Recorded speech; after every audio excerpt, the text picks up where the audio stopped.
Hello and welcome to Hell's Gate Podcast. I am Dominick Panetta. And I am Anthony Militello. We got our friend Hunter Pruett in the studio with us today. Say what's up, Hunter. Hey guys, it's me, Hunter Pruett, your boy. Your boy. Your boy. Hunter will be joining us for about halfway into our segment. So to kick us off, Tony, what do you got for us? We have Markelle Fultz once again making our headlines here. Of course, good old Markelle. So Markelle Fultz has just been diagnosed with a syndrome called thoracic outlet, and I had to do some research on this because I don't think anybody knows what this means. What is it, the thoracic outlet syndrome? Thoracic outlet syndrome, yes.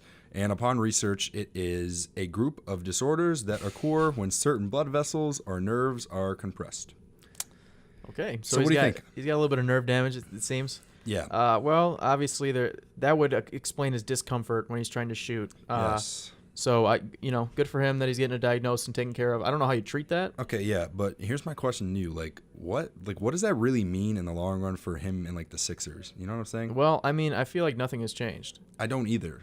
But a lot of people disagree with that and think that, oh, he's done with the Sixers. He needs a fresh start. yeah. His teammates love him, his coaches love him. There's really no reason. Yeah, and because of that, people are saying, oh, he's going to be great now and all this stuff. But, No.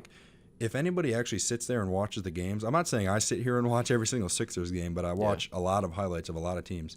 And the guy just doesn't look like he knows how to play basketball anymore. It has nothing to do with his jump shot. He needs to get his confidence back. It is. I think he's in his own head and has a lot of own absolutely. And regardless of what the diagnosis was, that might not even be correct. Yeah. That might not even be a correct diagnosis. Sometimes that happens. Yeah, we've all been misdiagnosed with something. You were misdiagnosed with the mumps. Yeah, you want to tell that story? Yeah, I will tell that story real fast, actually. So when I was younger, I woke up with the left side of my head, around my ear, by my glands, they were very swollen. It was a huge bump. So I went to the doctor about it, and this one very uneducated doctor, apparently, he diagnosed me with the mumps. I'm not even sure what that is exactly. I still don't to this day. But I know it's a deadly disease, and you can die from it pretty much. So I remember my family was in there when I got diagnosed, and they all just started dying, crying about it. I was like, what the heck's going on here? That was the mumps. I know. And then 5 minutes later, a bunch of doctors came in and laughed about how stupid this doctor was, and it was just a bacterial infection. But that's beside the point, Sometimes they misdiagnose. I get what you're saying there. Yeah, definitely. Well, anyway, shout out Markelle. Poor guy. Yeah, we hope he can get his confidence back. That's the biggest thing. I'm sure he'll end up he'll get right eventually. I hope so. But getting that confidence back, confidence in your game, confidence in your shooting form, in your shoulder back, it's tough, man. And it's just sad that we always have to sit here and talk about him because we're 3 episodes in here and he's already been on our podcast twice about nothing good. Yeah, I'm sick of talking about Markelle Fultz. I feel bad for him, but it's something that always needs to be discussed because when we talk about something like we did in our last episode, and now there is a concrete reason, apparently, like you said, it could be misdiagnosed, but there's a concrete reason now. But it's a smaller chance that it's misdiagnosed. Yeah. But really, the big thing is, like you said, getting the confidence back. His teammates getting confidence in him. He was the number 1 overall pick for a reason, honestly. Yeah. And let's see how he turns out because a lot of people are saying that he's the biggest bust in history. No. Which I don't think is true. No, he is not. It's interesting. It's an interesting point because if he turns out to be a bust, which I'm not saying he is, that's the biggest thing. A lot of people think he is a bust. I'm not concretely saying yet that he is a bust. Yeah. But if he is, then yes, I agree. He is the biggest bust of all time. They traded up to get him. He was, even like I said podcast 1, I think. Yeah. First episode of Hell's Gate Podcast. If you haven't heard it, go check it out right now on SoundCloud or YouTube. And you can go follow us on our social handles while you're at it. Hell's Gate PC on Snapchat and Twitter, and Hell's Gate Podcast everywhere else. I started our first right now. Right now. Pause this right now. Go do that, and then come back and join us again. Yes. Thank you. Like I was saying, even LeVar Ball acknowledged that Markelle Fultz was the number 1 overall pick over Lonzo. Yeah. We've already alluded to this stuff in earlier episodes, but absolutely. It must be discussed again, obviously. But yeah, everybody thought this guy was going to be the best. I thought he was going to be the best player in the draft besides Tatum. I always thought Tatum was going to be the best Tatum. one. I thought obviously, I always said Lonzo, like I said in a previous episode. I always thought Lonzo because I knew he was going to go to the Lakers, man. LeVar speaks it into existence. That's what he does. Speaking into existence. Speaking into existence. Lonzo Ball, number 1 pick. Number 2 pick. But yeah, it's sad. The Lakers, baby. It's sad. I just hope he can get out of his own head because I think most of it is that. And these fans of the Sixers who think that it's solely that, like his syndrome that he's just been diagnosed with, like, I'm sorry, but you're delusional, man. Like, this guy is in his head. He's obviously...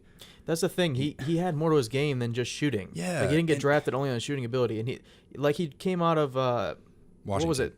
No, I'm talking about... what was that one game he played? Who was that against? Where he dropped the triple-double. I don't remember, but we were actually talking about that earlier. He is the youngest player to ever produce a triple-double. And that was like his rookie year, so that was pretty good. And people were like, "Oh, if he's healthy, he'll be good." But like, that's the thing. He's got more. My point was he's got more aspects to his game than just shooting. But the weird part about it, the weird part about it that I think proves that he's in his own head is after that game, what has he done? He's right. He's You're right. Lost. Yeah. Like it's really sad, and I just really hope that he can figure it out because I really like the kid. You know, ever since I heard about him at Washington, like during the season that he was there, like. I watched a lot of him because he was extremely exciting. And then, like, my first match watching him was when he went up against Lonzo, and that was awesome. So, speaking of bus, let's talk about. We like to do a list every time we get a show going because it's fun and it's easy for. Yeah, it's easy to talk about and it's fun to talk about. Yeah, and our listeners can get engaged and what they think is wrong, what they think is right, what they agree with, what they don't. Of course. So I'm thinking top 5 busts. Top 5 NBA busts? Yes. Well, number 1 consensus, and it's not even close, is Anthony Bennett. I concur. Yes, it is Anthony Bennett. Yeah.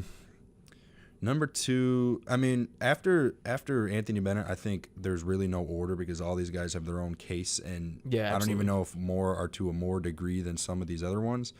But, and these are all like, so we're not obviously going way back into like the 60s and the 70s because we didn't watch basketball then, obviously. No, stuff that we know. Yeah. But number 2, just because I'm biased, I'm going to have to go with Darko Milicic because good God almighty. Good God almighty, he was bad. And he was horrible. I always tell my friends the story and they never believe me. Not Dominick, but other friends. Like, there were NBA analysts saying that he was going to be the next Wilt Chamberlain. And he turned out to be not even close to Wilt Chamberlain. Not even close to like an average power forward in the NBA. He was awful. He was horrendous. So that's number 2 for me. He was horrendous, abysmal. He squandered his chance to be an NBA superstar. There it is. Let's try and get our word of the day for every episode into our next episode. I'm down with that. Let's try it for at least the first like 7 or 8 episodes. Hey, that sounds good to me. It's fun. But number 3, I got to put more thought into this. Probably Michael Olowokandi. That's a interesting pick. Yeah, like I said, these ones are in order, but he never lived up to the hype, and he just wasn't good either. So yeah, that's fair.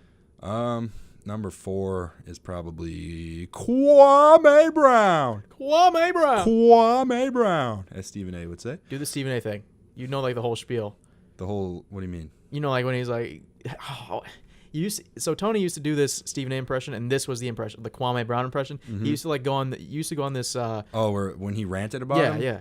Oh yeah, he was like, because when Paul Gasol got traded to the Lakers for Kwame Brown, a reporter asked Stephen A. He was like, "Are the Lakers giving up too much for Paul Gasol for a guy who's been labeled soft?" And then Stephen A. goes, "Is that a trick question?"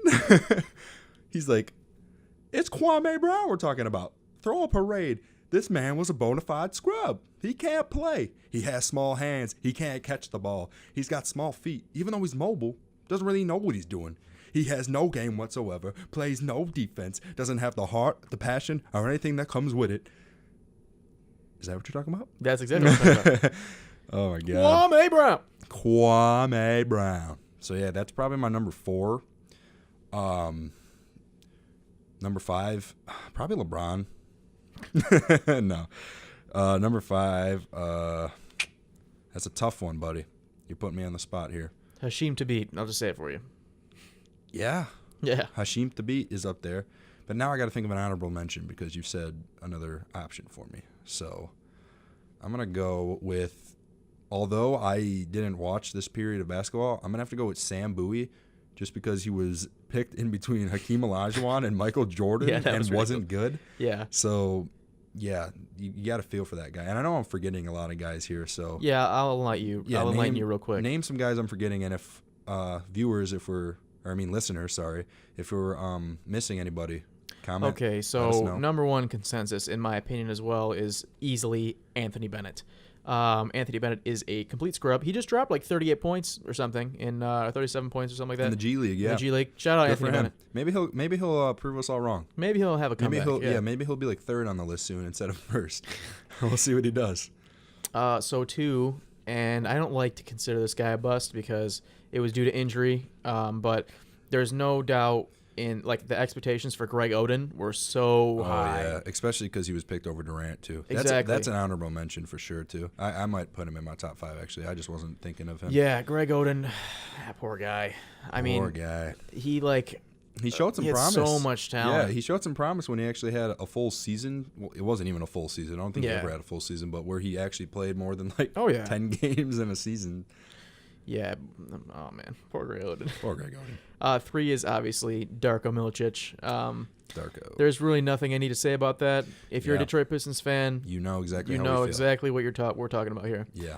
Tony likes to make the case that if we drafted Carmelo there, that we would have won the 8 championships. Heck no, not 8. I thought we would have won maybe 1 or 2 more than we did. See, I just what you disagreed with me on is I think Melo would become a completely different player if he got drafted by the Pistons. And I disagree. I think he would actually play defense. He'd be a little different. I think he would actually play defense in his career right now, and I guarantee you he would still be on an NBA roster right now if he started out with the Pistons. Because I think he would have won at least 1 championship. So regardless, if you won a championship in this league and you can play even slightly, you're going to have a spot on a roster because of your leadership and because you have experience. But he didn't get drafted, and we got Darko Milicic, baby. Darko. Shout out to him. Yeah, kickboxing and broke his leg or whatever. Isn't he he's some kind of apple farmer or something now? He does. I love Darko. I don't care what he's doing. He's a disgrace to Detroit sports.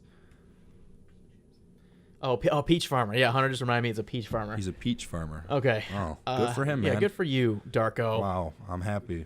Great. Good for you. All right, so number 4, I'm going to go with Jahlil Okafor. Oh, come on, man. Yeah, unfortunately, no. Yes. No. Who would you put above Jahlil? I love Jahlil Okafor, man. Yeah, but you're going to tell me, well, okay. What has he done? He's early in his career, too, but Michael Olowokandi was the number 1 pick and wasn't good. I was going to pick Michael Olowokandi next. Well, at number 5. He should not be over Jahlil Okafor. Okay. You know what? Let me say something about Jahlil Okafor real fast because we were talking about this earlier as well. If the NBA never changed with Steph Curry making the 3-point shot a priority, right. I think Jahlil Okafor would be a star center in the NBA. Sure. That doesn't change the fact that he got drafted with the number 2 overall pick and has produced absolutely no. Outside of his rookie year, he had a good rookie year, but after that he completely just fell off a cliff. And I don't think it's his fault. Well, he punched that guy in the face in Philadelphia, and after that it was all downhill. That's all right. It was all downhill from there. That's all right. All right. So number 5, you said Michael Olowokandi. Yeah, Olowokandi. And I know it's a disgrace to some people that I have him that low. Honorable mention to Adam Morrison. Good old Adam Morrison. Adam Morrison, yeah. Like I said, if we're missing anybody, comment. Yeah, please let us know. Because I know we are forgetting some. We can't sit here and try to think of them all day. But another one that came to mind to me real fast is Andre Bargnani. How do you feel about that? Because he had a few good seasons, but is that considered a bust? Well, we were talking about this earlier.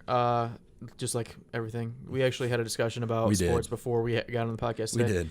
But basically, he's in that weird classification of not a bust, but didn't live up to the potential that people saw in him, with Marvin Williams and MKG. Oh, Marvin Williams. And other guys like that, where they were drafted high, but they had great. Well, not great, but they had good above average careers. Yeah. They lasted 10, 14, 19 years in the league. Yeah. 19 years. That's a thing that you got to give respect to with Kwame Brown. Kwame Brown is that. Oh, I forgot about Kwame Brown. Yeah, well, I forgot to put him on my list. He played, 10 to 12 years in the NBA. So, he's a bust because he was a number 1 pick who was handpicked by the best player of all time and was terrible. No, yeah, I need to reform that list. So I'm gonna put Olowokandi at 6. 3. No. I'm gonna put and then I'm gonna put. Yeah, just take Julio out. Thanks. Yeah, I'm taking Jalil out, and then I'll put Kwame Brown at 4. I think. Okay. Yep. It's fair. Obviously, you bump the other guy down to 5. Do you have any honorable mentions that I'm forgetting? Like I said, Adam Morrison is my honorable mention. Yeah, Adam Morrison. Here's a really good question to ask real fast while we're on the topic of bust. Because he isn't a bust, okay? Yeah, okay. But where would you classify someone like D'Angelo Russell? It's so tough. Because I love D'Lo. I love the Lakers, obviously. And I loved him when he was on the Lakers. But I could just tell right from seeing him that I didn't think he was going to live up to what people said he was going to be. They were kind of saying, if I remember correctly, I could be wrong. They were kind of saying he had like Russell Westbrook like like playing style besides the athleticism, like the passing, could score well, could get out and run, but I never saw that. Like I don't know where these comparisons came from, and like I said, I could be wrong with that comparison that I heard. But all I heard was I just know there was high praise for this guy. Yeah, they were saying the reason the Lakers drafted him, their reason was, he's got star potential. He's got like that superstar gene in him, and he doesn't. So, yeah, I don't know. He's not a bust. He's not one of those guys that didn't live up to potential because he's still averaging decent points, but he's getting way too many shots. That's the problem. That's true. Like, I was actually talking about you the other day too. There was a stat I saw. I think it was either on ESPN or the internet where like his usage rate is up there with like Kobe Bryant and like Russell Westbrook, but the numbers he produces doesn't show for it. Yeah. So like that's kind of eye-opening too. So I mean, he gives you what is he averaging, like 16 a game? I mean, something like, depending on his career trajectory from this point, that'll determine whether or not he's one of those underperforming high draft picks. Agreed. But until we wait a little bit, we won't be able to know. I agree. Okay. Yeah. That is fair. So that was our top 5. Yeah. Top 5. What do you guys think? Let us know. Yeah. We probably are forgetting some guys, like I said, but comment, let us know your top 5. We'll see what you think. All right, from here, we're going to talk about Colin Kaepernick. Yes. So, man, I always get John and Jay confused when I'm talking about Gruden. So, Jay Gruden said that he wouldn't sign Colin Kaepernick because they would have to change up their whole system in a short period of time. So, you know who they signed?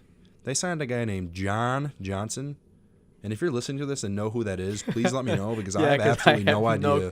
I heard something about him, like Jay coaching him in like 2008 or something. Yeah, the last time this guy's thrown a pass in the NFL, they said, is 2011. So you're going to tell me you're going to go out and sign Reuben Foster for one. That's a whole other discussion. You're going to sign Reuben Foster, who has all that controversy around him. And then you're going to go sign butt fumble Mark Sanchez. Fumble. And then you're going to go sign some random no-name named John Johnson, who hasn't thrown a pass since 2011. He's got the most generic name in NFL history. Yeah. like John Johnson. Are you kidding me? I'm Is sorry, that a joke? Jay Gruden, but you must be lying to everybody's face saying that that's the reason you're not signing Colin Kaepernick. Let me tell you. Let me tell you what the deal is. Let's hear it because I don't get it. If you are a halfway decent coach, if you're even an okay coach, why are you doing this? Tony's sitting here flexing at me like he's about to do something. All right. I'm just listening, chilling. Oh yeah, you're just chilling. Go ahead. So if you're a halfway decent coach in any sport at the high school level, you understand that you have to mold your system to your players. You can't force your players to your system. That's why and I'm not trying to rag on my high school coaches in football, but that's why we went 1-8, okay? Because they decided they did not want to conform their system around their talent. We easily could have won at least half of our games. We had enough talent on that team. And they didn't play the bench either, which is a whole other story. And now they won the state title. Yeah, now that was varsity. I was talking about JV. We went 1-8 that year. But shout out Chippewa Valley for winning the state title. Yeah. Like I said, you build your scheme around your talent. Mm-hmm. And if you think that Colin Kaepernick doesn't have more raw talent or refined talent or whatever kind of talent you want to pick than Mark Sanchez or John Johnson, what is his name? John Johnson. John Johnson? Yeah. John Johnson. John Johnson. I literally had no idea who this guy was until he's making headlines because of the fact that no one knows who he is. And that they passed on Colin Kaepernick for a guy that no one knows. That's why he's making headlines right now. So, and let's just briefly touch on the fact that obviously we know why people aren't picking up Colin Kaepernick. Yeah, and like it's not about the football. It's about everything else. I don't think it's right though. Honestly. Well, here's the thing, right? You got to put yourself in an owner's shoes. Mm-hmm. You have a backup quarterback, right? And he is going to. Well, it's not even. We don't even know if he's going to protest if he were to be on a team. Yeah, that's I true. would assume that would be part of the contract that you can't protest. Yeah, maybe. And Stephen A. brought this up earlier today. At the time of release, today is the 5th. I'm sorry. Wow. Wednesday. I don't know what day it is. Oh wow. Wednesday, December 5th. Today, I just saw a report about Stephen A. Coming out. He put his report ahead on, as he said, and he said that it's about the prospect of the NFL getting a slice of the gambling pie. I understand that. Yeah. And if a guy is going to, particularly conservatives in office are more willing to, his hypothesis was, conservatives in office are more willing to not pass that bill to where the NFL could get a slice of that pie. Okay. If, they have someone in their eye, I don't think he's protesting the flag or the military or anything like that. Okay. I feel like that narrative was hijacked. Yeah. But he's protesting during the national anthem, and people don't think that's right. That's just the bottom line of the fact. And they think, Stephen A. thinks that they think that would be grounds to just not pass their bill or whatever this bill in question is. I get that because I was listening to that today on First Take as well. But I think at the end of the day, if you're serious about winning and you're going to pick up a guy... Well, they're not. They're not serious about winning. Yeah, but like... They're the Redskins. They're a joke of a franchise. I get it, but they're not completely out of their division, I don't think. No, but you got to understand what... This owner is the literal, least liked owner in the NFL. He's up there. Yeah, that's why I say for the Redskins, their name is literally a racist slur. Not that I think that it needs to be changed right away, but it literally is a racist. Go to a reservation and be like... And say the word Redskin and see what they say to you. That's fair. However, I just think if you're looking... They're a joke of a franchise is my point. And I like the Redskins. I get I that, do. But as a franchise, your priority should be the win, and obviously it's not if you're going to sign Mark Sanchez or John frickin' Johnson over Colin Kaepernick. And those people who try to say, "Oh, it's about football. Colin Kaepernick really can't play anymore." Dude, you think he's better than the Sanchez? He had one bad season or a few bad seasons with the 49ers because it wasn't working out there anymore, and you could obviously tell he was still a talented quarterback. He has been to the Super Bowl before, for one. So how is a guy like that not going to be your backup quarterback instead of a guy who had one good season in Mark Sanchez and since then hasn't thrown a touchdown pass since 2015? Yeah, we don't even want to. I don't even want to talk about Mark Sanchez. He's just not. I don't want to pollute our airwaves with Mark Sanchez's name. Hunter, what do you think about this? I know we were supposed to have you on for starting with Aaron Rodgers and college football and the like, but I want to hear your opinion on this. What do you think about this situation? I think the NFL is very rigged, and I feel like they're not allowing Colin to play just because they aren't getting any of the money from whatever he's protesting about. Obviously, it's more than just hey, you're protesting, so we're not going to allow you on the team. If I was an owner, I probably wouldn't sign him, though, just because I don't want that attention around my team, to be fair. And that's the common narrative is that people, and I know you didn't mean rigged. I think you mean you mean it's I just feel they all collude together and decide we're not going to sign Ray Rice, we're not going to sign Colin Kaepernick. Sure, but I just feel like the NFL is not all caring as they say they are. If you get what I mean by that, I feel like that they don't care as much as they like to let people think they do. No, yeah, I agree. Yeah, that's true. Yeah, so that's my point of view. Everyone's opinion on that is different, and I totally understand the narrative of I don't want to sign him because of the attention that he brings, and it's mostly negative attention. But it's the same thing with Tebow, and Tebow literally got blackballed for being a Christian. So yeah, pretty much. But I mean, in my own personal, they do whatever opinion, they want. That's the thing. They're just going to do whatever they want, no matter what. In my own personal opinion, I think at the end of the day, if you're looking to win in any way, shape, or form, and I mean, they're not completely out of their division, the Redskins, and Alex Smith getting injured, kind of put them in a dilemma, kind of, trying to sign a quarterback so they get Mark Sanchez over Colin Kaepernick. Come on. I understand why you wouldn't sign Kaepernick, but at that point, if you're even close to winning your division or in the hunt and you pretty much regress by signing a horrendous quarterback, no offense to Mark Sanchez or John Johnson, it's just ridiculous. This has been going on way too long. He is obviously an NFL quarterback and deserves to be, so someone needs to pick him up. He's going to the XFL, baby. I'm telling you. Vince McMahon. Shout out Vince. Would not be surprised I know he's at all. listening. Vince, you need to make sure that Colin Kaepernick is in your league because that's going to bring spectators. I'm yes, telling it you. will. And Vince would do it. Vince doesn't care about that, honestly. No. I feel like Vince. He said he wants it to be family friendly, and I hope he picks. He gives Tebow a call, and he's like, "Hey, Tebow, Tim. Johnny, Johnny Football is probably going to be in there. It'll be pretty cool. I hope the XFL is successful this time around. Yeah, me too. It's good. Competition is always good. Always. Yeah. So, Hunter, this one's for you, buddy. We're going to get on Mike McCarthy and Aaron Rodgers, but we'll start Hunter loves Aaron Rodgers. Yeah, that's why we had to get him on for this segment. He would have been so upset if we talked about Aaron Rodgers on this podcast without him here. But we'll start off with Mike McCarthy. He got fired, obviously, and what is your views on that? All right, before I start ranting, I just want to say I do respect what he did in 2011 against Mike Tomlin and the Steelers, winning the Super Bowl like that. Yeah. But I feel like Mike McCarthy isn't all to blame just because a lot of it falls on the upper heads of the organization. You trade away, you cut Jordy Nelson for a few $1 million, and then you don't get anything with it, who's Aaron Rodgers' #1 target, and then you go and sign Jimmy Graham, who's literally washed up. He's a great tight end still, though. He's an offensive threat, and you don't throw him the ball at all.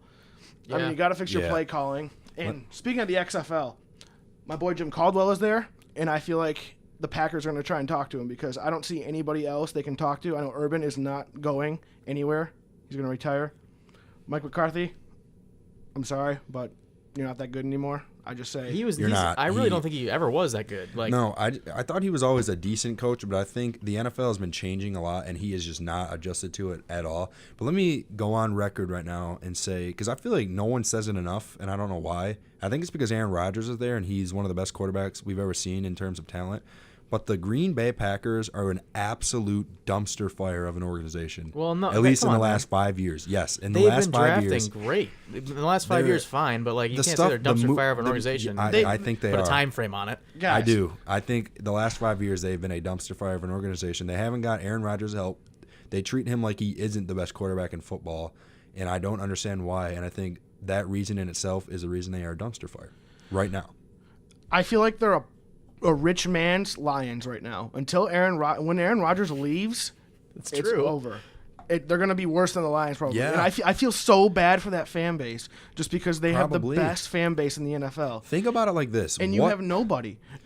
Clay Matthews, he's done after this season. They're not re-signing him. Exactly. They're going to let go of Randall Cobb. Devontae Adams is their youngest and best star, and I'm pretty sure he's 28 years old. Since they've won the Super Bowl in 2011, what offensive player has Aaron Rodgers even had that is Pro Bowl level consistent? Jordy Nelson for a few years after was still a Pro Bowl level. That's fair, but he was already there. I'm saying guys that have come in. Yeah, they have done nothing for him, and Aaron Rodgers is just that damn good to where they get to the playoffs, go 10-6, 11-5, whatever, and that's why people don't call them a dumpster fire of an organization enough, and that's why I'm saying here right now on the record that they are a dumpster fire and they don't help him at all, and they treat him like he's a little boy, and they don't let him have any input on anything, and it's ridiculous.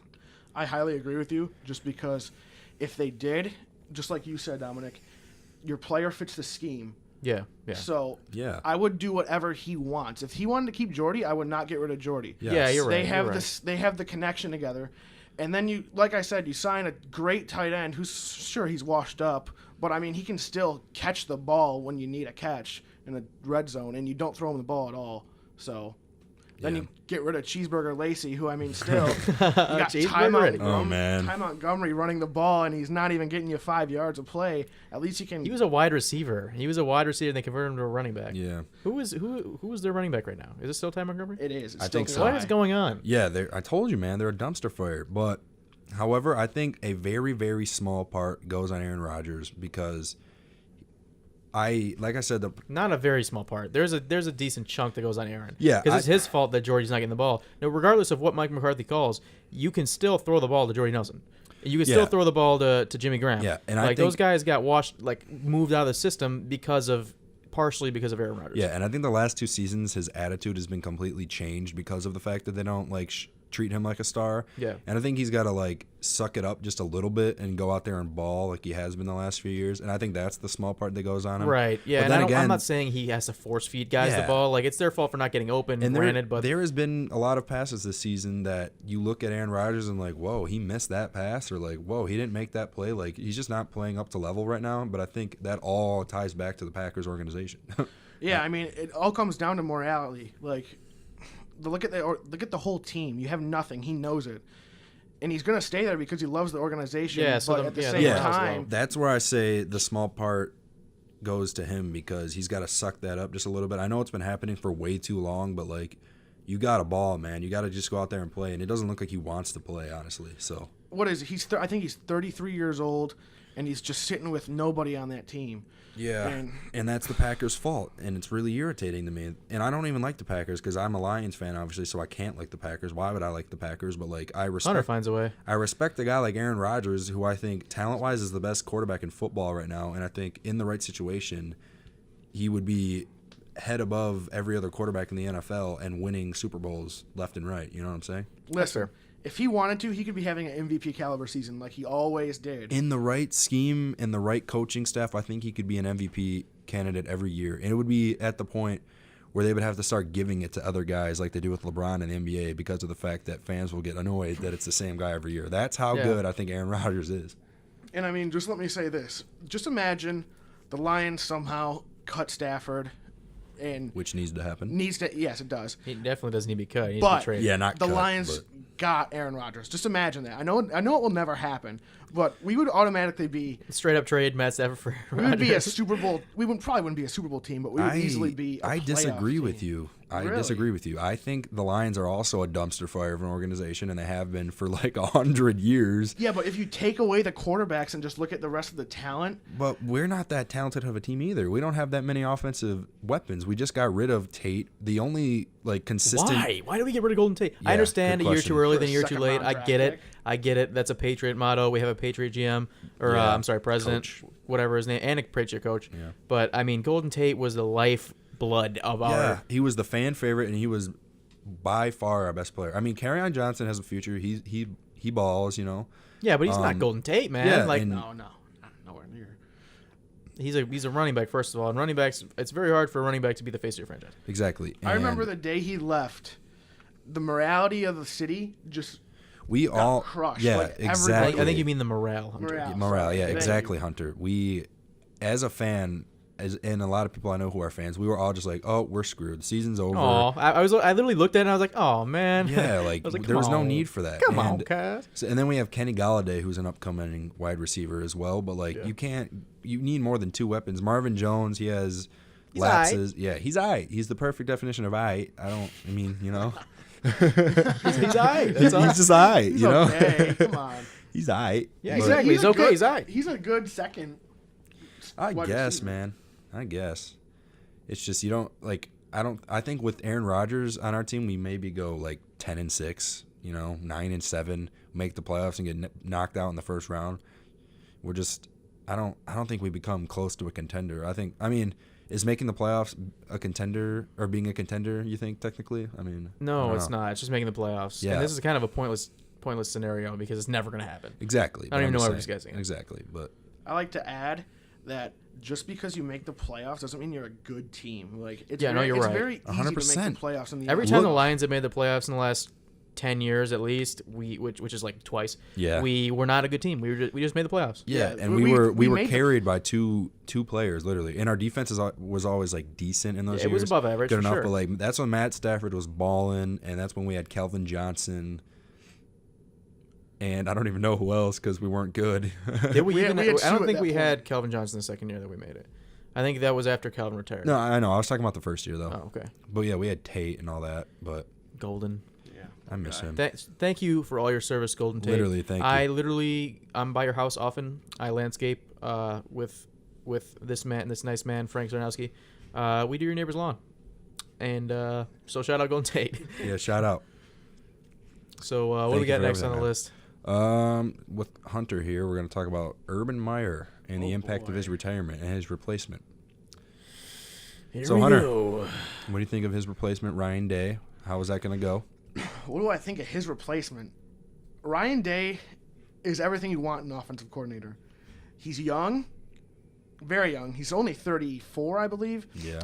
And when he took over for the 3 games, his offense was just incredible. It still is. I mean, look what they did to Michigan. They could have put up 80 against Michigan if they really wanted to. They could have embarrassed us even more. The only reason they didn't is because everyone was like, all right, this tumor's hurting. I got to stop.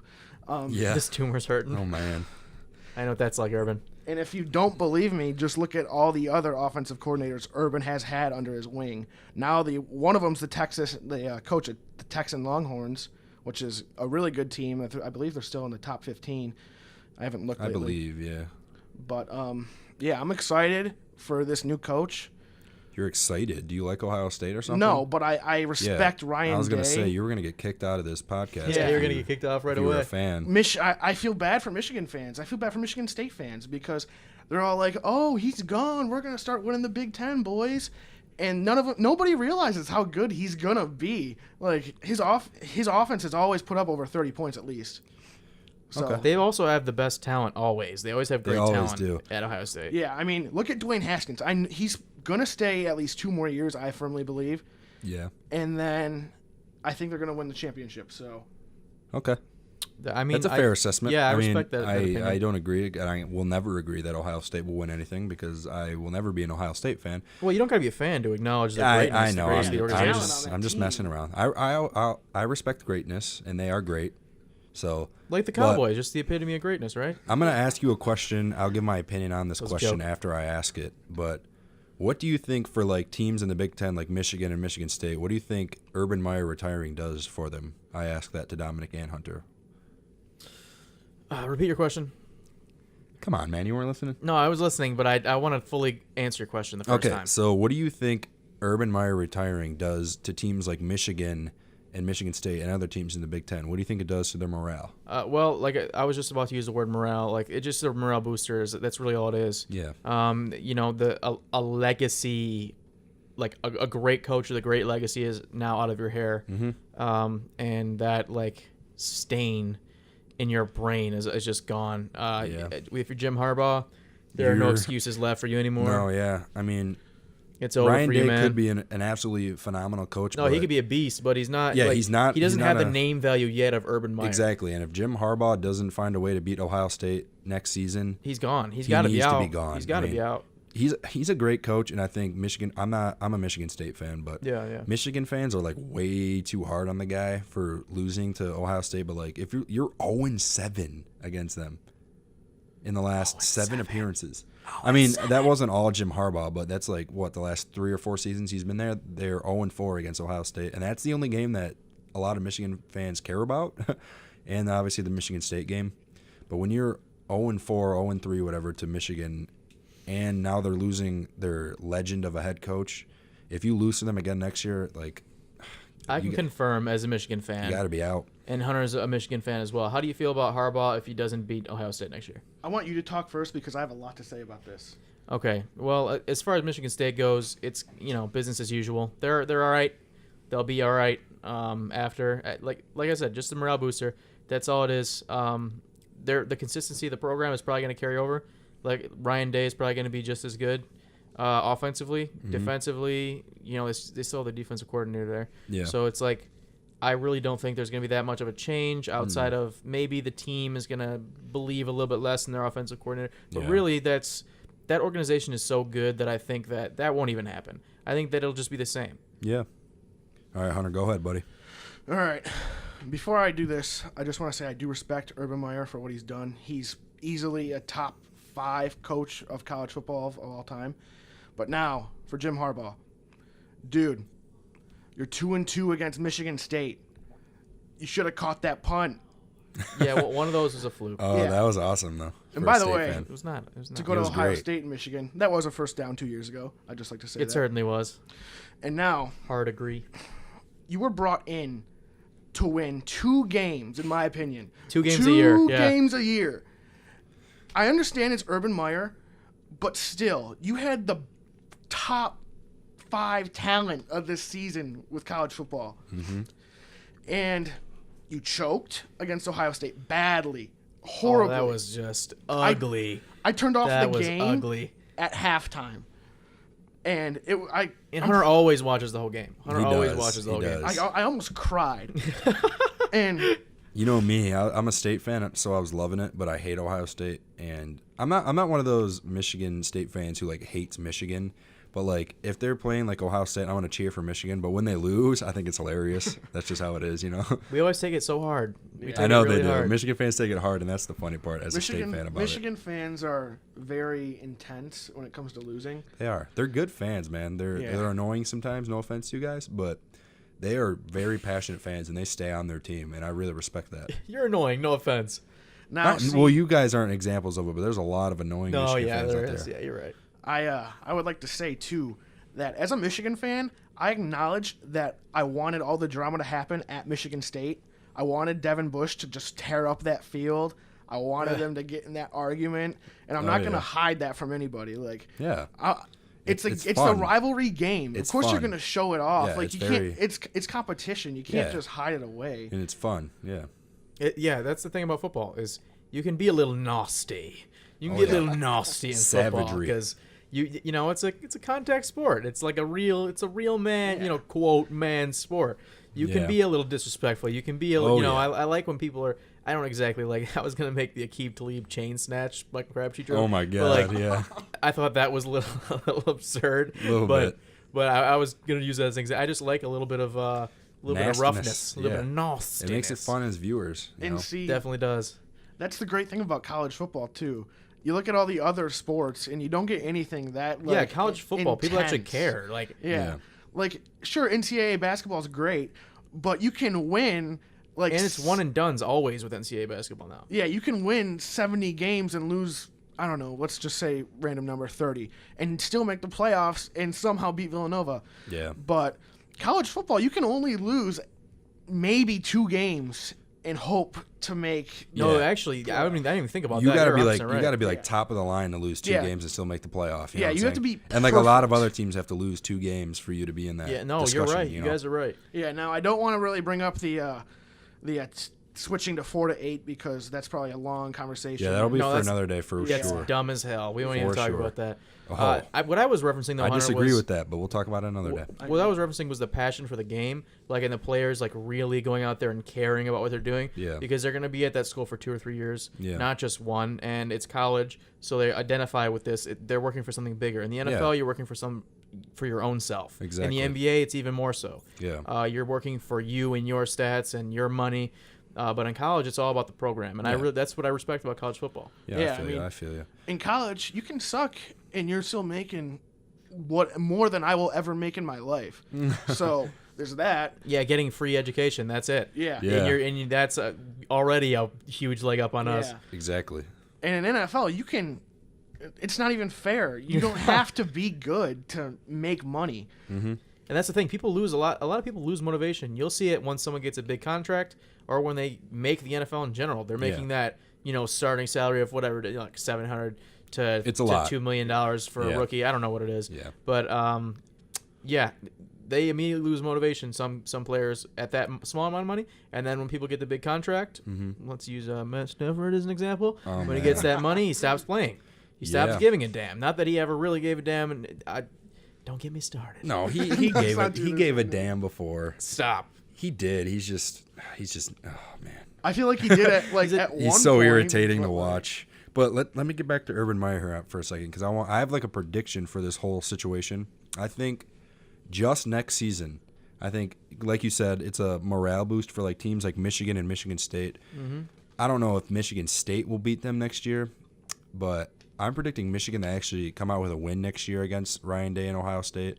But I feel like after next year, once he like gets his feet wet with this whole team and being a head coach, I feel like Ohio State's going to go back to like dominating the Big Ten like they have been for the last like 10 years. But that's just my prediction on that whole thing.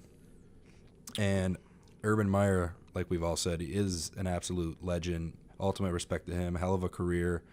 I hope he doesn't come back to coaching because his health is getting to him. Yeah, once the health comes into question, it's time to go. He had a great career and he's a legend. So it's weird that he kind of retired in the middle of a season like this, but that's it's your health. It happens. It's not worth it. It's not. And he already had a great career and he's a legend, like I said. But while we're on the topic of legends, let's transition here to WWE for a little bit. Yeah, of course. We got to. We'll start off with you, Hunter, since you're our lovely guest, beautiful man. Name some of we'll go top 5, your top 5 all-time favorite WWE superstars. I want you to give us your top 1, because that's easy. Everybody has a favorite wrestler. Yeah. You can go your top 1, and from there you can say, oh, there's an order, there's not an order, whatever you want. Yeah. All right. Whatever you want. Number 1 is easily Shawn Michaels. I mean, I love the guy. I always have. Not modern-day Shawn Michaels with the bald.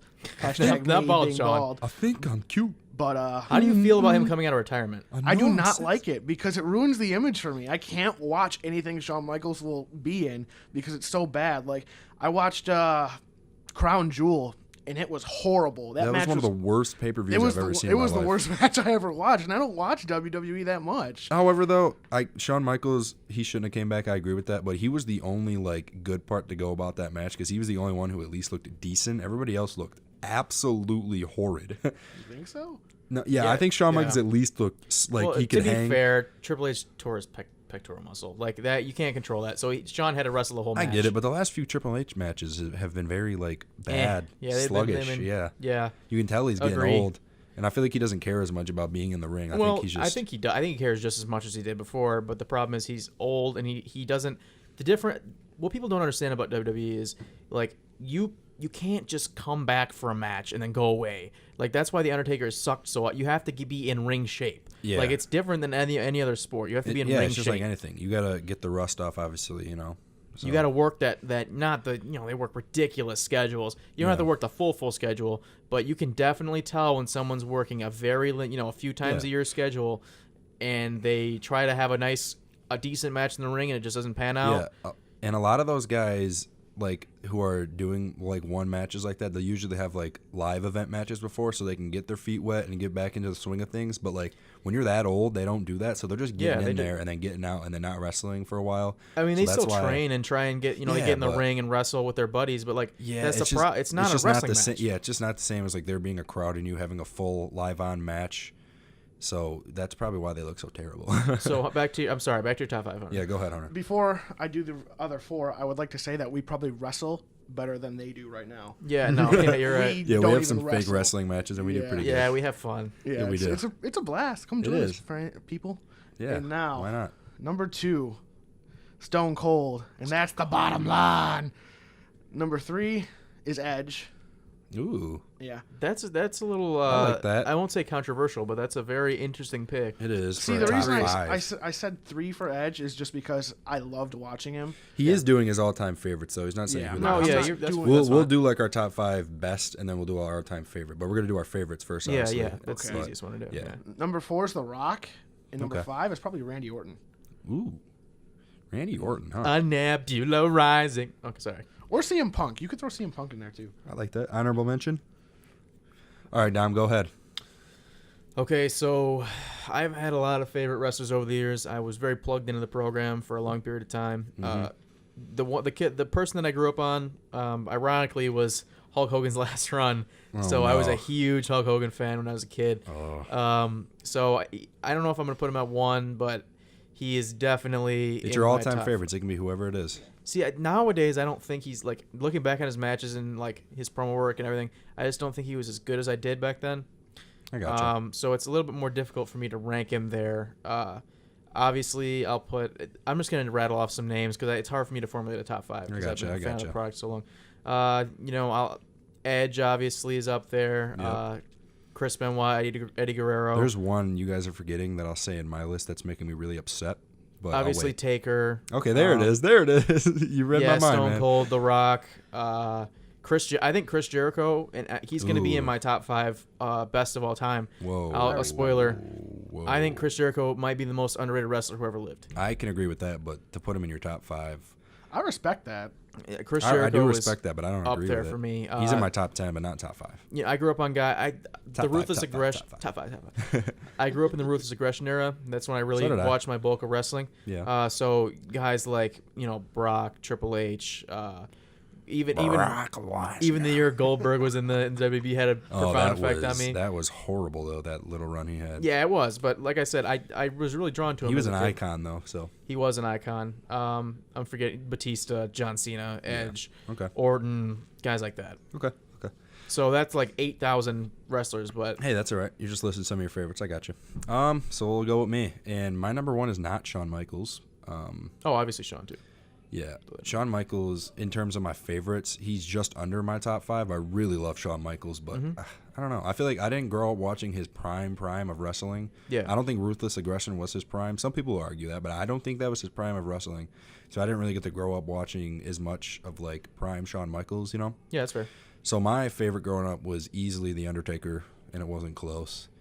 And My dad loves The Undertaker. when I was a little kid, Yeah. and a lot of little kids right now, I hope there's some little kids listening to this that can attest to this. Like, I loved John Cena. I loved all that corny, like, colorful stuff that he did. You can't see me. Yeah, so John Cena is probably up there for me. I always loved Randy Orton, too. Not Randy Orton of now, but Randy Orton of before in the Ruthless Aggression era. I was a huge fan of Brock Lesnar all the way up into, like, 2018 and a little bit of 2017. Like, now, you heard me talk about it on a past episode. Like, I want this man out of WWE, like, now. But I'm just talking, like... Time to go. Yeah, but when he was, like, in his prime, like, Brock Lesnar is probably one of my favorites, too. Edge is definitely up there for sure. I don't know if I'd put him at my 5th favorite, though. I'm going to go CM Punk for my 5th, because good old CM. That whole, like, pipe bomb thing and that whole, like... That lit the wrestling world on fire. Yeah, and that's when I was, like, in my prime of watching wrestling consistently. I still watch it, like, somewhat consistently, but, like, every week and all that, like, I'm not that consistent anymore. It was so good. But, yeah, when CM Punk was going through that whole thing, like, man, did I love it. I was more into WWE than I ever have in my life. And I watched a lot of WWE then, too. And he was fantastic in the ring. He was the total package besides, like, Vince's ideal vision of of a body, like his physique and all that. But he was great. He was fantastic. But so yeah, we'll go into our top 5 of all time. We're gonna have you start that, Tony. We'll do in reverse order. Okay, I got you. Put me on the spot. I was gonna let Hunter talk and then think about it, but no. Well, number 1 I think is Shawn Michaels, no doubt. And my reasoning for that is because he was, I think, by far the best performer of all time. He was terrific on the mic. He looked amazing. I mean, he didn't have, like, the biggest physique, but he was a good-looking guy, long hair. The ladies loved him. He was the heartbreak kid, you know, like he says. So I'd go with Shawn Michaels at 1. And he won championships and all that, but not as much as some of these other guys on the list. But I think people don't realize that championships aren't always the way you got to go when you're judging your best of all time. Mm-hmm. Because if you're going by championships, is John Cena really the best of all time? You know what I'm saying? Or Ric Flair? I mean, there's an argument for Ric Flair, but people will say, if you go by championships, John Cena's won the most, and so is Ric Flair, and I just don't agree with that logic. But, yeah, Shawn Michaels, number 1. Number 2 for me is Hulk Hogan, because he literally is... Put it on the map, baby. Yeah, he put WWE on the map. He was the first huge icon that WWE had, and he is the embodiment for what WWE is today, and he's the reason WWE is here, so you got to put him at least in your, like, top 5. So I got Hogan at 2. Number 3, I'm going to go with Stone Cold, because he was also someone who pretty much put WWE back on the map, because after Hogan left, there was that period where it was Bret Hart and Shawn Michaels, which that's an underrated era, I think. Oh, I disagree. I think it was a horrible era for wrestling.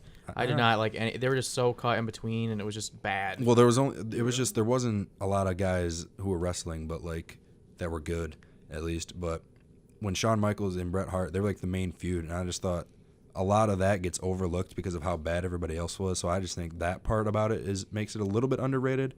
But yeah, Stone Cold, when the Attitude Era came about, I think he reopened wrestling to people, and like he is the sole reason that WWE didn't get like bought out by WCW, and that's the reason WCW is no longer a thing, is because, well, obviously Vince bought it out, and Vince is the money maker here and all that, but Stone Cold is the reason why viewers were coming in, because of that whole amazing storyline he had with Vince. And obviously he was great on the mic, great in the ring. He was the total package too. He was awesome. I loved him. Number 4, The Rock. That's just another guy who around that time did a lot of the same stuff, and he's probably the best guy on the mic we've ever seen, maybe. He's got to be up there. And he was pretty good in the ring. He's a very good-looking man, obviously, so he was the total package. He looked like a Greek god like he does. He looks better now than he did when he was in WWE. Yeah, it's crazy. Insane. But he's fantastic too. Number 5, it's my biased opinion, but I'm going to go with The Undertaker because of the longevity there, because he's been here for, 40, 30 years. He's stuck with WWE. The crazy thing about him is his gimmick never got stale, and that was the craziest thing. That's because he switched it up a little bit every time. I know, but he had the dead man gimmick for like forever. 30 out of his however long years that he's been there, and it never got stale. It was always amazing, and the fans always loved him. He's good on the mic, great in the ring, and he was all around just a really good wrestler. One of my favorites, like I said, obviously. And like I said, he was there for such a long time and kept that going, and it never got stale. And it's to this day not stale, and fans love him. He's going to get cheers till he dies with that gimmick, and that gimmick will never get old, and that's why I think he's got to be my top 5. Hunter, do you want to go or do you want me to go? I'll go. Okay. All right. My number 1 is easily Shawn Michaels, and I don't need to back that up just because of how good he was. My number 2 is The Rock. My number 3 is Stone Cold. My number 4 is Undertaker, and my number 5 is Hulk Hogan. And an honorable mention is Santino Marella. Yes. I like that. Man, I gave all these reasons about my top 5, and you're just listing them off. You rattled it off. Yeah, That's good. You made me look bad, man. So right. My number 1 is obviously, I think it's not even close. It's Tomko. If you guys remember Tomko, he was Christian. When Christian was doing Captain Charisma gimmick, like with the Peep Show and everything, Tomko was his bodyguard. Man. Hilarious. Tomko had a great goatee. Shout out Tomko and his goatee. We miss you. We miss you, Tomko. No, we don't. Stay retired. He had a stint in TNA, I think, actually. He did. Tomko. He did. Yeah, that was awesome. So my actual number 1 is going to be Ric Flair, and I'm kind of shocked that he didn't make either of your lists. Greatest wrestler. He's literally probably number 6 on my list, though. I get one of the best. He's top 3 on the mic, top 3 in the ring, and that's why he's got to be number 1, because most guys are either really great on the mic or really great in the ring. The Rock, for as good as he was on the mic, he was just above average in the ring. Storytelling wise, he was great, but like he was kind of in the ring. I don't know, man, because I think my favorite match of all time is still Hulk Hogan, The Rock, WrestleMania 18. I thought that was one of the most awesome matches I've ever seen. That was a cool match. But I think take away Ric Flair's like selling, because he was the all-time best at that. Like in terms of his offense, are you gonna tell me that his ability was better than The Rock's? Because I disagree with that. Dude, listen, he used to have. You just got to go back and watch some of his stuff. He used to have hour matches with Dusty Rhodes, Harley Race. When's the last time you saw a Rock match that lasted a half hour? He probably could, though. I think he could keep a match going for that long. One of the longest matches I've seen him have. There's some stuff going on outside the studio right now. We're sorry. So one of the last matches that he had that I watched that was long was his match against Cena in WrestleMania. I know that's not a fair assessment because it's not Prime Rock. He's on that schedule like I mentioned. Yeah. But it was absolutely terrible. Both of his matches against Cena were horrible. And that's what happens when The Rock wrestles long matches. He had some good ones against Stone Cold, and that was in his prime. I don't think those John Cena ones, though, are The Rock's fault. I think John Cena is also a stale wrestler. And like he says, people say he has 5 moves. Like, literally, in his prime, he literally had 5 moves. Yeah, you're right. It was like, he's getting better today, but he doesn't even wrestle that much anymore. But I think that was more John Cena's fault than The Rock. I think The Rock looked good for, like, the point that he is at in his career and not wrestling as much. I think for a guy who just got in there and wrestled, he looked pretty damn good. Anyway, 2, I'm going to go Stone Cold for obvious reasons. Absolutely lit the world on fire. Oh, man. And that was, like, wrestling's most popular period. What is that? We have someone knocking on the door here. Is that a knock or is that a... Yeah, I mean, if you want to go open it, you can. We'll be right back with our briefly scheduled messages programming. So, as I was saying before we were interrupted, sorry, I had to pause the nice recording there. A friend of the show came in and I had to discuss something with us. But as I was saying, Stone Cold obviously lit the world on fire, completely changed the game for better. And it's a shame that his career got cut really short. And at number 3, I have to go Shawn Michaels. Like, as much as I would like to go somebody else and say one of my like fan favorites that I grew up on, Shawn Michaels, I loved him while he was wrestling in his 30s and 40s. And that's when I caught him, like when he was older. Yeah. After he came back. And it's a beautiful thing, Shawn Michaels, in his wrestling career. Yes, it is. He had the best retirement match ever, in my opinion. And he ruined it. He squandered it. Yes. Exactly. Word of the day. Word of the day. Every day. Yeah, word every day. Number 4 for me is going to be Taker. You can also, in these last 3, you can kind of interchange them for me. Taker is, there's really nothing to say that wasn't already said. I think greatest WWE career ever, greatest wrestling career ever. He was just incredible. What were you going to say, Tony? Sorry. I just think the one word to summarize the reason why he is a top 5 wrestler of all time is longevity. Because you'll never, I can almost guarantee you there will never be a wrestler with a gimmick like that that'll last that long and it never gets stale to fans. Never, ever, ever, ever. You're 100% right. For that long, at least. There's fans maybe 10 years, 20 years that'll last like that, but he's upwards of like 30, 35 years, 40 years. Not 35 or 40 years, man. He's only 50. He's wrestling when he's 12. Well, he started when he was like 20-something. Yeah. I think it's close to 30 years. I whatever. It's close to 30 years. Yeah, it is. Where was I going? Oh, yeah. Number 5. I put Chris Jericho here. And I know it's very controversial, and that's blasphemous to some people. And if it's not Chris Jericho, it's Hulk Hogan, which obviously I don't have to make an argument for. Mm-hmm. But Chris Jericho, in my opinion, has subtly changed the wrestling business in ways that like people don't realize. He is great. He's 47 years old. And still can put on a 5-star match. Has put on a 5-star match with the at young like guns. 46 with Kenny Omega in New Japan Pro Wrestling. Yeah. I think that like he was always kind of like a middle guy, and he had obviously that he's the first undisputed champion ever in WWE. But the biggest thing for me about Chris Jericho is he kind of paved the way for smaller guys like Finn Balor, guys like that are stars now.